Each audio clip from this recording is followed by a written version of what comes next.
안녕하세요. 한인복지상담센터입니다. 오늘은 지난 방송에 이어서 칼웍스라는 프로그램에 대해서 더 자세히 알아볼 텐데요. 오늘은 특별히 칼웍스 프로그램을 통해서 얼마나 도움을 받을 수 있으며 어떻게 신청을 하고 또 신청할 때 필요한 서류는 무엇인지 알아보는 시간을 가지도록 하겠습니다. 방송을 들으시면서 궁금하신 점이 있으면 밑에 댓글에 남겨주시면 저희가 성심성의껏 답변을 남겨드리도록 하겠습니다. 더불어서 여러분의 좋아요와 구독도 부탁드리겠습니다. 자, 그러면 내 가정이 칼웍스를 통해 받을 수 있는 실제 금액은 어떻게 계산되는지 한번 알아보겠습니다. 처음에는 잘 이해하시기 힘들겠지만 칼웍스를 받을 자격이 있는지 결정할 때 보는 가정소득과 얼마나 받을 수 있는지 계산하는 데 보는 가정소득은 각각 다릅니다. 지난 방송에서는 칼웍스를 받을 자격이 있는지 결정할 때 보는 가정소득에 대해서 말씀드렸고요. 지금부터는 칼웍스 실수령액을 계산하는 방법을 알아보겠습니다. 칼웍스 실수령액을 계산할 때 여러분들이 기억하셔야 되는 금액이 있습니다. 바로 $550인데요. 이 $550를 가정의 총소득에서 빼야 하는 과정을 거쳐야 됩니다. 먼저 집안에 SSI를 받고 있는 사람이 있다면 그 사람은 제외시켜야 되는 것 아시죠? 그 사람의 인컴이나 가족 숫자에서 먼저 제외시켜야 됩니다. 그리고 나서 집안에 비근로소득 수입이 있다면 그 수입에서 $550를 빼야 됩니다. 여기에서 말씀드리는 비근로소득이란 거의 모든 종류의 연금, 또 실업수당, 투자소득이라고 보시면 됩니다. 그리고 아까 그 비근로소득 수입에서 $550를 뺀 다음에 그리고 나서 집안의 근로소득을 더합니다.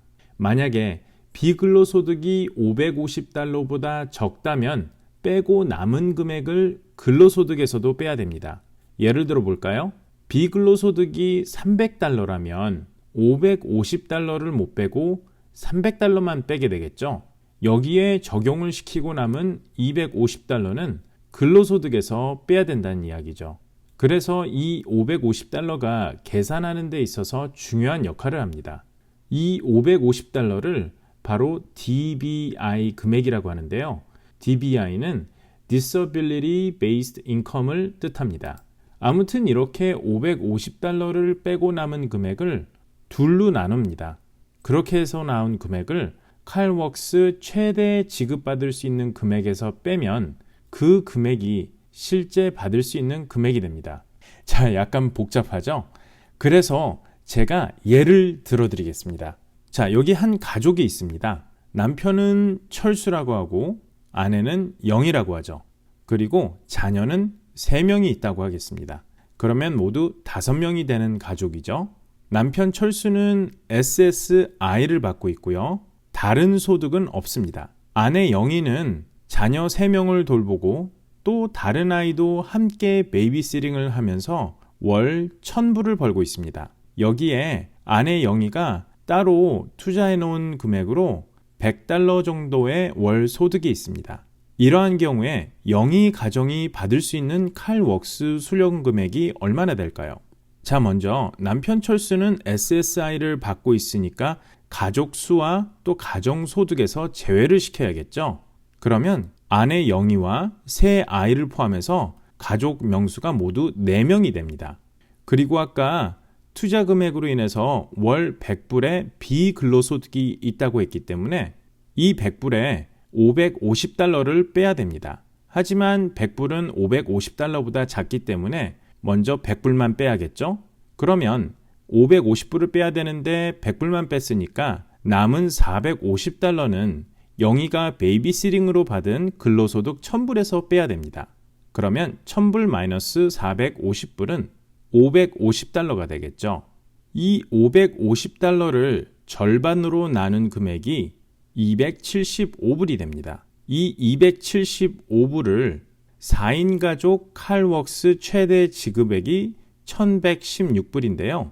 이 1,116불에서 $275를 빼게 되면 $841가 나옵니다.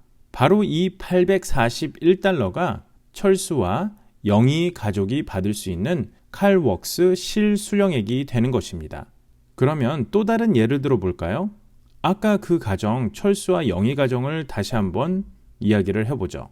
모든 것이 똑같은 조건인데 투자한 것이 잘못돼서 월 100불 받던 비근로소득이 없어졌다고 생각을 해보겠습니다. 남편 철수는 마찬가지로 SSI를 받고 있기 때문에 가족수와 가정소득에서 제외를 시킵니다. 그리고 아내 영희와 세 아이를 포함한 가족 명수가 4명인 상황에서 연금 등 비근로소득은 없기 때문에 영희의 근로소득 1000불에서 550달러를 뺍니다. 나머지 잔액 450달러를 절반으로 나누면 225달러가 되고요. 이 225달러를 아까 4인 가족이 최대로 받을 수 있는 칼웍스 지급액 1116불에서 빼면 891달러가 나옵니다. 이 891달러가 철수와 영희 가족이 받을 수 있는 실제 칼웍스 수령액이 되는 것입니다. 이 칼웍스 프로그램의 수혜를 받게 되면 메디칼, 푸드 스탬프 등을 신청할 자격이 있고요. 살고 있는 집에서 추방 위기에 있을 경우 임시 주거 또 이사 비용 등을 도움받을 수 있습니다.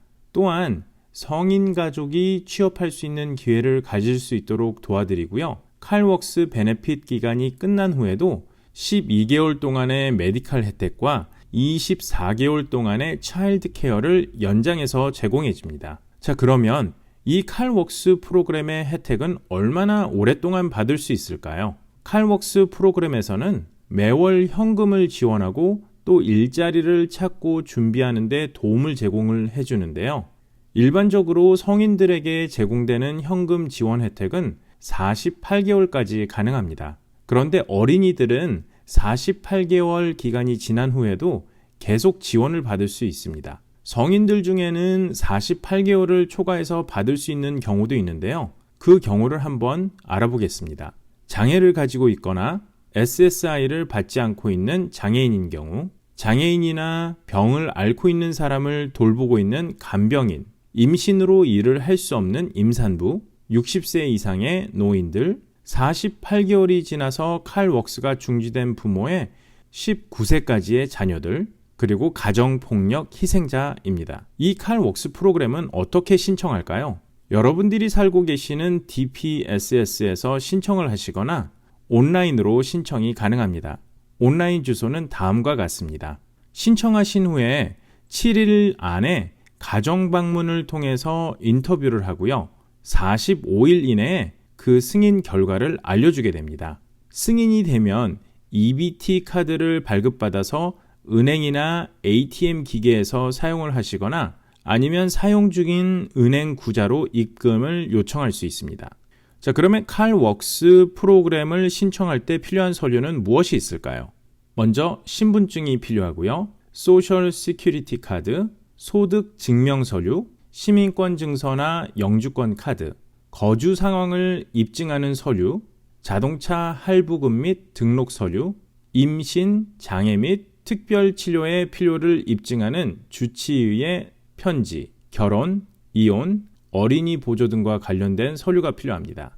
어린이를 맡기는 데 드는 비용은 보조가 될 수 있을까요? 칼웍스 프로그램은 10살 미만 어린이를 위한 데이케어 비용을 지급을 해주고요. 예산이 허락할 경우에 12살까지도 지급이 가능합니다. 그리고 장애가 있고 특별한 보살핌이 필요한 경우에는 21세까지도 케어 비용을 도와주게 됩니다. 칼웍스 프로그램을 떠난 후에도 필요하면 2년까지 도움을 받을 수 있고요. 비록 칼웍스 프로그램의 수혜를 받지 못하는 경우라도 저소득 근로자인 경우에는 어린이 케어 보조를 받을 수도 있습니다. 자, 지금까지 칼웍스 그 두 번째 방송, 칼웍스 수혜 금액을 계산하는 방법, 또 신청하는 방법, 그 외 여러 가지 알아두셔야 될 점에 대해서 한번 공부해 봤습니다. 칼웍스가 워낙 어려운 주제라서 제가 좀 쉽게 풀어서 설명을 해드리려고 노력을 했지만 그래도 혹시 이해가시지 않는 부분이 있다면 밑에 댓글로 질문 남겨주시면 저희가 답변을 해드리도록 하겠습니다. 저희는 항상 여러분들을 도와드리고 또 한인 이민사회에 보탬이 된다는 생각으로 열심히 노력하겠습니다. 지금까지 한인복지상담센터였습니다. 감사합니다. 안녕히 계세요.